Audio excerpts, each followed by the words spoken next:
Bismillahirrahmanirrahim. Assalamu alaikum student. Today our discussion about magnetic dipole movement and Lorentz force कि हमारे पास magnetic dipole movement क्या होता है और लोरेंट फोर्स क्या है, इसके बारे में हमने डिस्कशन करनी है। इसको देखना है कि मैग्नेटिक मूवमेंट क्या होता है, मैग्नेटिक डाइपोल मूवमेंट क्या होता है, मैग्नेटाइजेशन क्या होती है और हमारे पास लोरेंट फोर्स है ये क्या होती है। तो इसको हम सबसे पहले हमारे पास है मैग्नेटाइजेशन के मैग्नेटिज़्म क्या है, आपके पास मैग्नेटिक फील्ड क्या होती है, मैग्नेटाइजेशन क्या है, और इसके बाद हमने मैग्नेटिक मूवमेंट को भी देखना है। सबसे पहले हमारे पास मैग्नेटिक डाइपोल मूवमेंट जो होता है उसको हम डिफ़ाइन करते हैं कि हमारे पास पी जो होता है वो क्या होता है, मैग्नेटिक डाइपोल मूवमेंट होता है। A magnetic dipole in a uniform magnetic field experience a torque कि जब कोई भी मैग्नेटिक डाइपोल मूवमेंट है यूनिफॉर्म मैग्नेटिक फील्ड के अंदर उसको हम प्लेस करते हैं तो वो क्या करता है, टॉर्क एक्सपीरियंस करता है। कैसे कि हमारे पास टू चार्जेस होते हैं जिनकी इक्वल मैग्नीट्यूड्स होती है हमारे पास, उनके ऊपर जो फोर्सेस हैं वो डिफरेंट डायरेक्शंस के अंदर लग रही होती हैं। तो हमारे पास यहाँ पे क्या है, मैग्नेटिक डाइपोल क्या है, यहाँ से ये फर्स्ट डेफिनेशन इसकी लिखी गई है। A magnetic dipole in a uniform magnetic field in a uniform magnetic field experience torque just as an electric dipole experience a torque. जैसे एक आपके पास देखें मैग्नेटिक डाइपोल मूवमेंट होता है मैग्नेटिक फील्ड की वजह से, और जो इलेक्ट्रिक डाइपोल मूवमेंट होता है वो किसकी वजह से होता है, हमारे पास इलेक्ट्रिक फील्ड की वजह से होता है। बाय कैलकुलेटिंग अब हमने क्या करना है, टार को भी हम यहाँ से भी क्या कर सकते हैं, कैलकुलेट कर सकते हैं कि हमारे पास tau is equal to P cross हमारे पास ई है।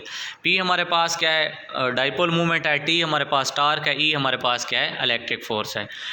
तो यहाँ पे आपके पास टी इज इक्वल टू आ जाता है P cross E, where P is the electric dipole movement. जहाँ पे पी हमारे पास क्या इलेक्ट्रिक डाइपोल मूवमेंट है और इसकी जो डायरेक्शन होती है वो होती है फ्रॉम नेगेटिव टू पॉजिटिव कि जो हमारे पास इलेक्ट्रिक डाइपोल मूवमेंट है उसकी डायरेक्शन कहाँ से होती है, नेगेटिव टू पॉजिटिव, जिसकी इक्वल मैग्नीट्यूड भी होती है। और हमारे पास इसमें हम इसको ऐसे भी डिफाइन कर सकते हैं, which has magnitude equal to the product of one of dipole charges and the length of the dipole, कि जो कि हमारे पास क्या होता है, प्रोडक्ट ऑफ चार्जेस के और लेंथ ऑफ जो डाइपोल होता है उसके होता है। और डायरेक्शन जो है इसकी फ्रॉम डायरेक्शन हम जो पॉइंटिंग करते हैं वो इसकी इलेक्ट्रिक डाइपोल मूवमेंट की जो हमारे पास होता है फ्रॉम नेगेटिव टू पॉजिटिव होता है। तो यहाँ पे हम ये देखते हैं कि पी हमारे पास क्या है, इलेक्ट्रिक डाइपोल मूवमेंट है जिसकी मैग्नीट्यूड इक्वल होती है किसके, चार्जेस की, उनमें से किसी एक चार्ज की मैग्नीट्यूड के, और जो लेंथ होती है डाइपोल की उसके होती है। और हमेशा हम जो डायरेक्शन देखते हैं डाइपोल मूवमेंट की वो हमारे पास कहाँ से होती है, नेगेटिव टू पॉजिटिव होती है। तो वो हम क्या कर सकते हैं, यहाँ से देख सकते हैं magnetic dipole in a magnetic field and magnetic field itself are related by property of dipole called the magnetic dipole movement, कि हमारे पास magnetic dipole in a magnetic field और जो मैग्नेटिक फील्ड इटसेल्फ, ये दो प्रॉपर्टी हैं किसकी, dipole की, जिसको हम क्या कहते हैं, मैग्नेटिक डाइपोल मूवमेंट कहते हैं। और मैग्नेटिक डाइपोल मूवमेंट को हम किससे रिप्रेजेंट करते हैं, वो हम म्यू से रिप्रेजेंट करते हैं। ये आपके पास म्यू नज़र आ रहा है, that is defined by relation. अब इसको इस रिलेशन के साथ, अब यहाँ पे देखें इस डायग्राम के अंदर आपको यहाँ पे टू चार्जेस नज़र आ रहे हैं, एक आपके पास ये पॉजिटिव चार्ज है और दूसरा ये आपके पास नेगेटिव चार्ज है। और ये दोनों क्या हैं, इनके ऊपर चार्जेस तो क्या है, एक के ऊपर पॉजिटिव है और दूसरे के ऊपर चार्ज आपके पास क्या है, नेगेटिव है। लेकिन जो डाइपोल होता है, इलेक्ट्रिक डाइपोल या डाइपोल मूवमेंट, उसकी डायरेक्शन होती है फ्रॉम नेगेटिव टू पॉजिटिव। तो यहाँ पे आपको डायग्राम के अंदर नज़र आ रहा है, ये एरो हेड जो रेड है ये रिप्रेजेंट कर रहा है कि आपके पास जो डाइपोल है, इलेक्ट्रिक डाइपोल है, वो उसकी डायरेक्शन कहाँ है, नेगेटिव से पॉजिटिव चार्ज की तरफ। और ई हमारे पास क्या है, इलेक्ट्रिक फील्ड है। इलेक्ट्रिक डाइपोल होगा तो इलेक्ट्रिक फील्ड की वजह से होगा, अगर मैग्नेटिक फील्ड है तो उसकी वजह से हमारे पास क्या होता है, मैग्नेटिक डाइपोल होता है।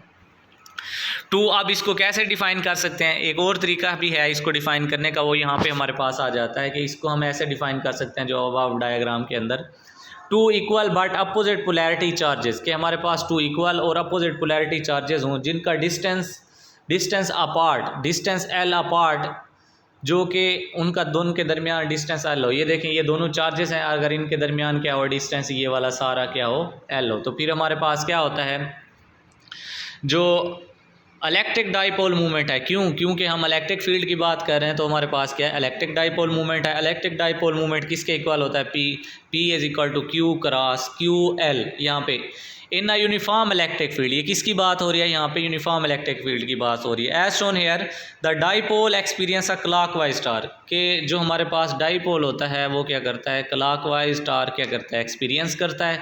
टा इज इक्वल टू हमारे पास किसके होता है? पी क्रॉस ई के points in the plane of the paper. किस में होता है? Point in the plane of paper जो होता है। क्यों?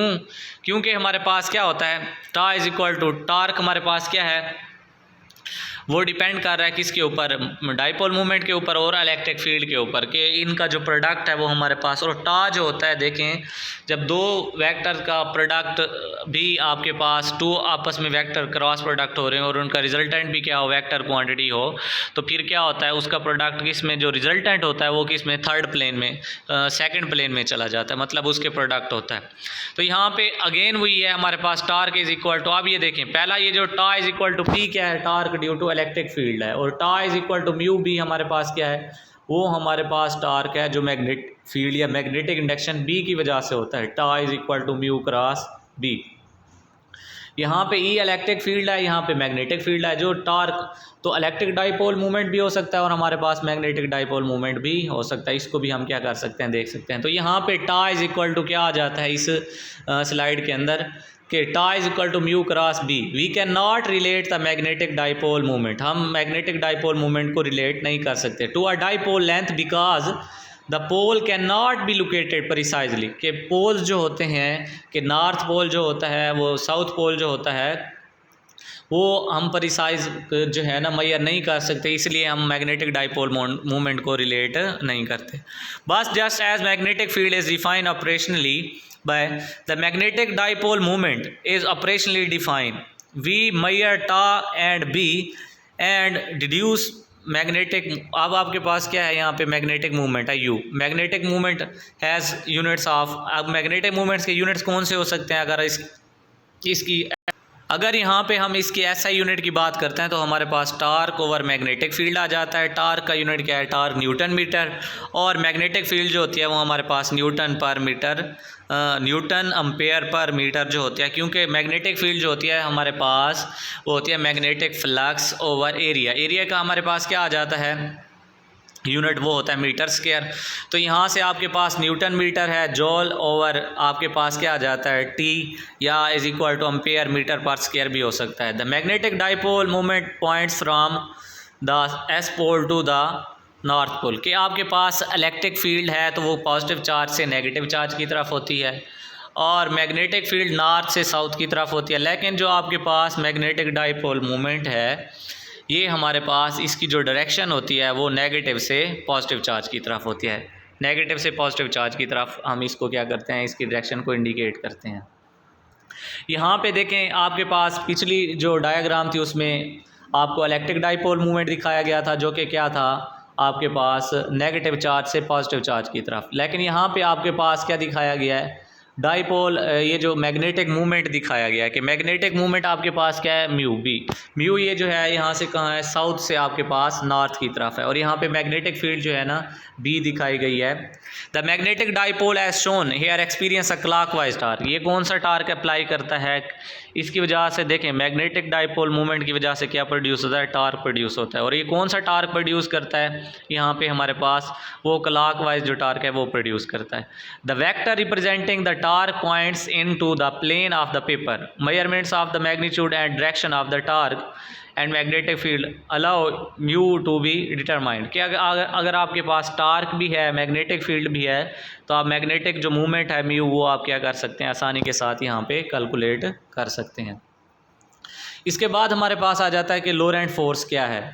कि लोरेंट फोर्स को भी हमने इसके अंदर एक्सप्लेन करना था। हमारे पास लोरेंट फोर्स क्या है उसको भी हम ये देख रहे हैं कि Lorentz force is the electromagnetic force. ये हमारे पास क्या होती है? इलेक्ट्रोमैग्नेटिक फोर्स होती है, क्योंकि ये दोनों फोर्सेस का सम होती है। हमारे पास इलेक्ट्रिक फोर्स होती है जो चार्ज की वजह से होती है और मैग्नेटिक फोर्स क्या हो जाती है? मैग्नेट की वजह से होती है। तो इन दोनों का जो सम होता है उसको हम क्या कहते हैं? लोरेंट फोर्स कहते हैं। और लोरेंट फोर्स आगे इसकी इक्वेशंस भी देखते हैं, ये किस चीज़ के साथ एग्जिस्ट करती है, क्या इसके अंदर चीज़ें इन्वॉल्व होती हैं। तो Lorentz force is the electromagnetic force. कि हमारे पास जो लोरेंट फोर्स है वो इलेक्ट्रोमैग्नेटिक फोर्स है। और ऑन अ पॉइंट और a test charge. Point charge क्या होता है? वो चार्ज होता है जिसका साइज़ जो होता है अगर उसके साथ दूसरा चार्ज पड़ा है, उस दूसरे चार्ज के डिस्टेंस, इन दोनों चार्जेस के दरमियान जो डिस्टेंस होता है और डिस्टेंस से इस चार्ज का साइज़ कम हो तो उसको हम क्या कहते हैं, टेस्ट चार्ज यहाँ पे कहते हैं। The corresponding force law for electromagnetic force is an empirical law, कि जो कोरेस्पॉन्डिंग फोर्स लॉ है फॉर इलेक्ट्रोमैग्नेटिक फोर्स के लिए वो हमारे पास क्या है, इज़ एन एम्पिरिकल लॉ है। Providing the combined expression for electrical and magnetic force, कि हमारे पास वो क्या करता है, इलेक्ट्रिकल के लिए भी और साथ ही मैग्नेटिक फोर्स के लिए क्या करता है, एक्सपीरियंस करता है। हमारे पास जब भी कि एक टेस्ट चार्ज है उसकी फील्ड के अंदर जब आप कोई दूसरा चार्ज लेके आते हो तो वो उसके ऊपर क्या करता है, फोर्स एक्सपीरियंस करता है, वो हमारे पास क्या होती है, इलेक्ट्रिक फोर्स होती है। इसी तरह मैग्नेट के अंदर कोई चार्ज लेके आओ तो वो भी मैग्नेट भी उसके ऊपर क्या करता है, एक फोर्स लगाता है, जिसको हम क्या नाम देते हैं, मैग्नेटिक फोर्स का नाम देते हैं। Lorentz force for a point charge comes into existence under certain condition. The existence of either electrical or magnetic or both field is primary requirements. हमारे पास क्या है, वो प्राइमरी रिक्वायरमेंट्स हैं। The force law sets up the framework under which two force type electrical and magnetic force, कि हमारे पास लोरेंट force क्या होती है, दो फोर्सेस का सम होती है। एक हमारे पास क्या आ जाती है, इलेक्ट्रिक फोर्स आ जाती है, और दूसरी हमारे पास क्या होती है, मैग्नेटिक फोर्स होती है। Operate the law is fundamental to the study of electromagnetic interaction in terms of field concepts for the consideration of force on the test charge. The important deduction is that electrical field interacts only with electrical field and magnetic field interacts only with magnetic field, कि जो electric field होती है वो interact करती है किसके साथ, आपके पास इलेक्ट्रिक फील्ड के साथ, और जो मैग्नेटिक फील्ड होती है वो इंटरेक्ट करती है किसके साथ, मैग्नेटिक फील्ड के साथ। In our context of electromagnetic force, we can say that electrical force results from interaction of two electrical fields and magnetic field results from interaction of two magnetic fields, कि हमारे पास जो electrical force होती है, electrical जो force होती है वो टू इलेक्ट्रिकल फोर्सेस की वजह से, उसमें एक पॉजिटिव की वजह से और दूसरी नेगेटिव, और दूसरी हमारे पास जो मैग्नेटिक फोर्स होती है वो भी किसकी वजह से होती है, टू मैग्नेटिक फील्ड्स की वजह से होती है यहाँ पर। तो ये हमारे पास है यहाँ पे लोरेंट फोर्स जो है, लोरेंट्स फोर्स, उसकी एक्सप्रेशन यहाँ पे बताई गई है कि आपके पास the law is stated in vector form. ये जो है ना हमारे पास वेक्टर फॉर्म के अंदर एक्सप्लेन किया गया है कि ये जो लोरेंट फोर्स है हमारे पास क्या है, सम है किसका, ये जो F is equal to Q E. यहाँ पे आपके पास जो इलेक्ट्रिक फोर्स है वो क्या है, आपके पास वो क्यू ई है, और यहाँ पे जो आपके पास मैग्नेटिक फोर्स है F बी जो है हमारे पास है मैग्नेटिक फोर्स, वो क्या है, V क्रॉस यहाँ पे B है, वो हमारे पास क्या है, मैग्नेटिक फोर्स है। We may recognize that Lorentz force is actually vector sum of two forces. यहाँ पे ये देखें, ये जो लोरेंट फोर्स है F, ये हमारे पास टू फोर्सेज का सम है। यहाँ पे एक हमारे पास इलेक्ट्रिक फोर्स है और दूसरी हमारे पास मैग्नेटिक फोर्स है। तो ये पहले वाली इलेक्ट्रिक फोर्स है और दूसरे वाली हमारे पास मैग्नेटिक फोर्स है, कि यहाँ पे Q को मल्टीप्लाई किया गया, F is equal to Q E plus Q into V cross B. ये X नहीं है, ये हमारे पास V क्रॉस B है। V और B आपस में वेक्टर क्वांटिटी है, यहाँ पे V वेलोसिटी भी वेक्टर क्वांटिटी है और B हमारे पास भी वेक्टर क्वांटिटी है। For convenience we refer the first force as a Lorentz electrical force and second force as Lorentz magnetic force. The Lorentz electrical force is given by first part. अब ये आपके पास जो electrical force है ना, लोरेंट force का जो electrical part है वो हमारे पास F is equal to Q E हमारे पास यहाँ पे आ जाता है। Q हमारे पास चार्ज की मैग्नीट्यूड है, E इलेक्ट्रिक फील्ड है जो कि क्या होती है, पॉजिटिव से नेगेटिव की तरफ, और यहाँ पे Q एक चार्ज की मैग्नीट्यूड है, कि जब आप किसी टेस्ट पॉजिटिव चार्ज या टेस्ट नेगेटिव चार्ज की फील्ड में जब आप किसी चार्ज को लेके जाते हैं तो वो चार्ज क्या करता है, इसके ऊपर फोर्स एक्सपीरियंस करता है। उस फोर्स को हम क्या नाम देते हैं, इलेक्ट्रिकल फोर्स का नाम देते हैं। और यहाँ से इसका यूनिट भी आप निकाल सकते हैं कि हमारे पास यूनिट भी इसका जो है वो भी हम आराम से यहाँ से निकाल सकते हैं। The electrical part of law is actually the relation we have already study in the context of Coulomb's law. क्योंकि कोलम्स लॉ क्या करता है, इलेक्ट्रिक फील्ड को मेजर करता है, इलेक्ट्रिक फील्ड को मेजर करने के लिए इस्तेमाल किया जाता है, और इलेक्ट्रिक फोर्स होती है जिसकी वजह से हम क्या करते हैं, इलेक्ट्रिकल जो होता है वो हम कोलम्स लॉ को इस्तेमाल करके हम कैलकुलेट कर सकते हैं। इसके अलावा electrical force on the point charge Q acts in the direction of electrical field E, कि हमारे पास जो फोर्स होती है, जो डायरेक्शन यहाँ पे ई की होगी, जो डायरेक्शन यहाँ पे हमारे पास ई की है वही डायरेक्शन हमारे पास क्या होगी, फोर्स की भी वही डायरेक्शन होगी। As such the particle carrying the charge, वो चार्ज आपके पास पार्टिकल चार्ज क्या ले सकता है, पॉजिटिव चार्ज भी लेके जा सकता है और नेगेटिव चार्ज भी यहाँ पे लेके जा सकता है। तो दोनों चार्जेस की वजह से क्या होती है, फील्ड होती है। As such the particle carrying the charge is accelerated in the direction of E if M be the mass of the particle carrying charge, के हमारे पास जो एम है न्यूटन सेकंड लॉ भी अप्लाई कर सकते हैं। क्यों? क्योंकि चार्ज मूव कर होता है, एफ इज इक्वल टू हमारे पास क्या होता है, एम ए होता है। If M be the mass of the particle carrying charge then acceleration of the particle is, फिर हमारे पास जो एक्सलेरेशन ऑफ द पार्टिकल होगा वो उसमें क्या आ जाता है, न्यूटन सेकंड लॉ क्या होता है, एफ इज इक्वल टू हमारे पास क्या आ जाता है, एम ए आ जाता है। अगर हम इलेक्ट्रिक फील्ड की वजह से उसका चार्ज कैलकुलेट करना चाहते हैं तो F is equal to M A E, यहाँ पे हमारे पास जो उस इलेक्ट्रिकल फोर्स की वजह से जो चार्ज मूव करेगा उसका जो एक्सलेरेशन होगा वो हमारे पास न्यूटन सेकंड लॉ के मुताबिक ये आ जाता है। अब ई से क्या मुराद है, इलेक्ट्रिकल फोर्स की वजह से, जो इलेक्ट्रिक फील्ड की वजह से या इलेक्ट्रिकल फोर्स की वजह से क्या एक्सलेरेशन है, एफ हमारे पास इलेक्ट्रिकल फोर्स है, एम यहाँ पे क्या है, मास ऑफ पार्टिकल है, इज इक्वल टू जो कि किसके है, Q over E over M. Lorentz magnetic force is given by second part, उसका सेकंड पार्ट क्या है, वो मैग्नेटिक फोर्स के लिहाज से यहाँ पे बताया गया, F M is equal to Q into V cross B आ जाता है। Magnetic force on the point charge Q acts in the direction perpendicular the plane form by V. अब जो मैग्नेटिक फोर्स होते हैं, क्यों, क्योंकि फोर्स भी एक वेक्टर क्वांटिटी है, यहाँ पे ये भी वेक्टर क्वांटिटी है, वी भी और बी भी दोनों वेक्टर क्वांटिटी हैं।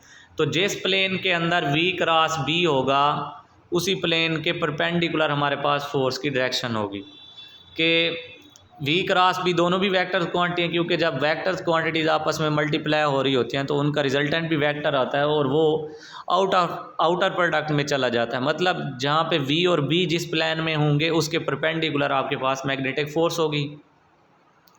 यहाँ पे इस डायरेक्शंस के अंदर यहाँ पे आपको क्या बताया गया है कि एक्स, ये 3 कोऑर्डिनेट सिस्टम, कार्टियन कोऑर्डिनेट सिस्टम लिया गया है और यहाँ पे हम राइट हैंड रूल को भी अप्लाई करेंगे। यहाँ पे आपके पास वाई कोऑर्डिनेट है, यहाँ पे जी कोऑर्डिनेट।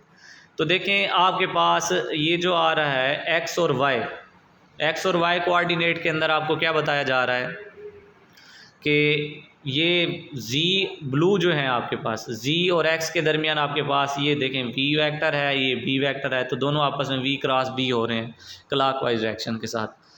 तो इनका जो रिजल्टेंट आया है हमारे पास वो क्या है, वी क्रॉस बी, ये रिजल्टेंट है जो कि एक और प्लेन में चला गया, किस में, वाई प्लेन में चला गया है। तो हमारे पास जब भी दो वेक्टर्स हों और उनका रिजल्टेंट भी वेक्टर हो तो वो क्या करता है, वो दूसरे प्लेन में लाई करता है। तो राइट हैंड रूल की मदद से हम क्या कर सकते हैं, अगर v को b की तरफ क्या करें, टर्न करें, तो हमारे पास जो थंब होगा वो इंडिकेट करेगा direction of v cross b, जो कि हमारे पास v वेलोसिटी और b का क्या होगा, प्रोडक्ट होगा उसके। तो यहाँ पे हमारे पास क्या आ जाता है कि we should understand an important point, कि यहाँ पे हमारे पास एक और इम्पोर्टेंट पॉइंट अंडरस्टैंड हुआ है कि direction of magnetic field is determined not bye the direction of vector cross product, कि यहाँ पे वेक्टर क्रॉस प्रोडक्ट से ही हम जो है ना डायरेक्शन ऑफ मैग्नेटिक फील्ड है वो कैलकुलेट नहीं करते सिर्फ, but by the direction of expression जो हमारे पास q into V cross B है, what it means that if charge is negative, अगर आपके पास चार्ज नेगेटिव होगा तो उसकी डायरेक्शन डाउनवर्ड होगी। वो भी हम कैसे राइट हैंड की रूल की मदद से क्या कर सकते हैं, कैलकुलेट कर सकते हैं। Opposite to that determined by vector cross product v into cross b, the figure below show the opposite orientation of the vector cross product v cross b। अब ये देखें यहाँ पे फिर आपके पास जो v क्रॉस b वैसे, लेकिन अब क्या होगा कि अब आपका जो थंब होगा वो डाउनवर्ड डायरेक्शन में होगा, आपके पास जो मैग्नेटिक फोर्स है वो क्या होगी, डाउनवर्ड डायरेक्शन में होगी। अगर आपके पास क्या है, नेगेटिव चार्ज है। अगर आपके पास है पॉजिटिव चार्ज तो फिर आपके पास जो डायरेक्शन होगी वो क्या होती है, अपवर्ड डायरेक्शन के अंदर। जब आपके पास नेगेटिव चार्ज है तो फिर क्या होती है, लोअर डायरेक्शन होती है। तो यहाँ पर भी acceleration of the particle is given by am, यहाँ पर भी मैग्नेटिक एक्सेलरेशन दिया गया, F M is equal to Q V B sine V Q V B sine theta आ जाता है। तो यहाँ पे आपके पास मैग्नेटिक फोर्स डिपेंड करती है किसके ऊपर, एंगल के ऊपर, क्यू के ऊपर, वी के ऊपर, बी के ऊपर। जब वेलोसिटी ज़ीरो होगी तो आपके पास चार्ज स्टेशनरी होगा और मैग्नेटिक फील्ड ज़ीरो होगी, और जब आपके पास थीटा ज़ीरो होगा, साइन 180 होगा, तो उस वक्त आपके पास when charge is moving in the direction of magnetic field or in opposite direction, theta zero होगा तो फिर आपके पास 180 या साइन थीटा ज़ीरो, तो उस वक्त भी आपके पास मैग्नेटिक फोर्स जो होगी वो ज़ीरो होगी। ठीक है, आई होप कि आपको समझ आ गया होगा ये।